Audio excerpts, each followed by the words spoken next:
Welcome back. Here we are again. Going to work on our next step is the client service calls. This to me, it really kind of continues to build rapport with your buyers and or sellers. For example, the calls that you're making should be on a weekly basis. Depending on what stage or step you are in the process with them, the bottom line is that you're always bringing information, confirming what the plan and goal is, and then also to lead them and focus on the end result. So for example, if they're first time home buyers and looking for a home, you want to, if you haven't found a home yet, then that call is like, hey, just want to touch base. Have you seen anything? What's caught your eye? Let's talk about a couple of the ones that we saw before. Okay, well, let's keep looking because your home is right in the corner. Has anything changed? Do we need to make some adjustments? So you're just always trying to keep your finger on the pulse to find out exactly, just to make sure that from the original meeting where they kind of painted the vision of what their home's going to be, and just to make sure it's consistent, because once you understand that vision, then as each week goes by or each home that you look at, you're always bouncing it off that list. So that way you don't have to, you're trying to guess and going, why didn't they like this or why didn't they like that? You automatically already know.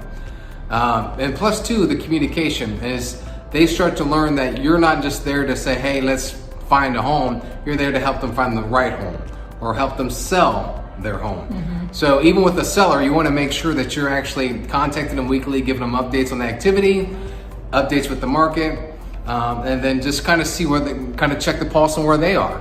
Because they could be like, you know what, nothing's changed. We're at peace and then we're just moving day by day. And then sometimes you might call them and say, hey, you know what, we just had a job change and we're going to have to speed this up or make a direction change. So you just want to make sure you're always doing those follow-ups.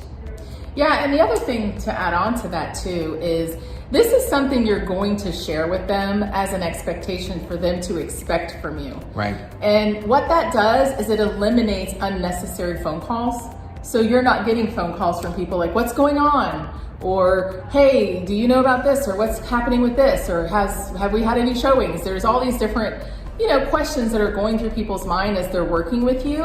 And if you know, or if they know and you know that you're going to be having a conversation every, say, Thursday morning or Thursday evening, or whenever you want to schedule to do those service calls with people that you haven't talked to that week, right? They know that that's their opportunity to talk to you about some things, and they know you're not going to try to shuck and jive them or like avoid them. Or just make up stuff. You want to come across confident, because once you don't ever make anything up. Yeah, I mean, just to give an example. So we had a closing and the buyer that we represented wasn't taking ownership until about 2.5 weeks after closing. So my plan is to always know, all right, well, how's everything? So I'm checking in with the actual listing agent. How's the move going with the seller? Is everything on task? If there's any other terms that we come to an agreement in the contract, to make sure they're being followed through. So once I gather that update, then I'm always contacting my client to give them the update. So then it's not like someone calling and saying, hey, well, I'll check into it and get back to you. I'd rather check with them and then give them the update. So, because at the end of the day, they're leaning towards you to lead, guide, and direct through this process. Right. And when you're given information, we're here to gather information. And once you have that, then that kind of builds the confidence and trust in you. And then that can just makes the relationship deeper and deeper. Right. And it also lets them know that there's a level of process and systematic, I guess, things laid out in your business that you have already kind of scheduled and systematically done, right? Which makes them feel more comfortable that you have a process. Right. Because so many people don't.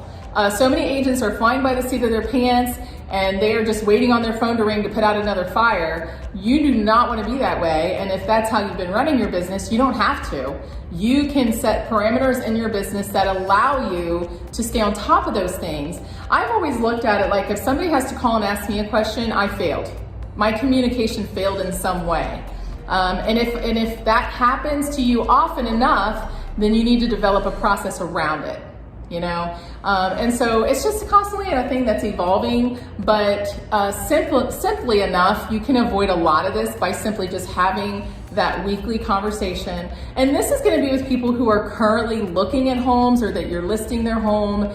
This isn't necessarily people that are on that warm list that we were Correct. talking about, those people are people you're kind of following up with periodically. But weekly, definitely listings, definitely buyers that you're working with. You need to be in contact with them weekly in some shape or form. It can be a text message. It can be a phone text call. if there's nothing new. Yeah. It's like you want to kind of make sure you have a day or a certain time Yeah. frame that you do it.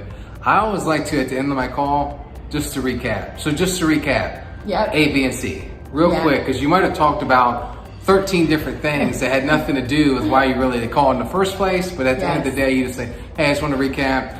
All right, there has been 3 new homes that came on the market. We're looking at 2, and then your time frame has changed by 30 days, whatever Yeah. it is. Yeah. So then that way they know that you listened to what they told you as well. Yes.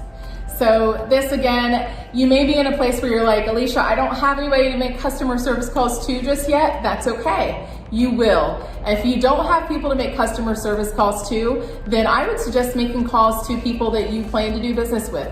Talk to the different lenders that are out there. Talk to different title reps. Build some relationships with people in the industry. Spend that time to try to shore up your team of people, of who you're going to go to, people you feel comfortable talking to and, you know, having as a resource for questions for yourself or for your clients. There's always things that you can be doing that will help you to stay top of mind with those people as well. And then not a lot of times those same people want to help you be successful. So they may bring ideas to the table that are like, hey, I got something that might help you to build that client database as well. So yeah, that's what the customer service calls are there for. And it's important to make sure that we always put customer service as a priority in our business so our clients are happy and satisfied and that they keep referring you. Awesome. All right, we'll see you on the next one.